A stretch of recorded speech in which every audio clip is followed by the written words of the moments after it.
Le monde après nous, j'en ai pensé quoi? Un film qui divise, oui. Que tu n'aies pas aimé ce film ou la fin, ok. Que tu trouves ça nul, non. Si tu as l'habitude de n'adorer que des films fin du monde où un héros musclé sauve la planète avec une grenade entre les dents en finissant avec la fine nunuche au physique parfait, je comprends qu'allumer son cerveau devant un film, c'est difficile. La réflexion et la jugeote semblent avoir disparu de nos jours. J'ai beaucoup aimé ce film, ça a été une vraie surprise, un vrai reflet de notre société actuelle. Est-ce une mise en garde? Est-ce prémonitoire? L'histoire, qui semble assez banale au départ, prend une direction originale. C'est intriguant, c'est mystérieux, et c'est en réalité tellement riche en informations. En clair, il ne faut pas attendre la fin pour comprendre de quoi il en retourne. On décèle petit à petit tellement de choses tout le long du film, que ce soit dans les visuels ou dans les dialogues. C'est vraiment un film où il faut s'attarder sur la symbolique, sur les métaphores. Chaque personnage semble représenter une facette du réel propos du film. Ça parle de la fin du monde, de la politique de l'Amérique ainsi que ses relations avec les autres pays, le mépris des relations entre les êtres humains, de notre égoïsme, notre paranoïa, du racisme, l'addiction à la technologie, la nature, l'évasion à travers les écrans. Et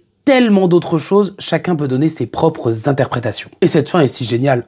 Encore faut-il la comprendre. Tout ça reste génial, mais il est vrai que le film est un poil trop long par moment. Après, niveau réalisation, c'est du très bon. J'ai adoré cette mise en scène bien particulière, tout comme la BO. Et j'ai bien aimé cette ambiance un peu bizarre. Le trio principal, Julia Roberts, Mahershala Ali et Ethan Hawke, est très bon. Les trois enfants, moins intéressants, et Kevin Bacon n'est clairement pas assez exploité.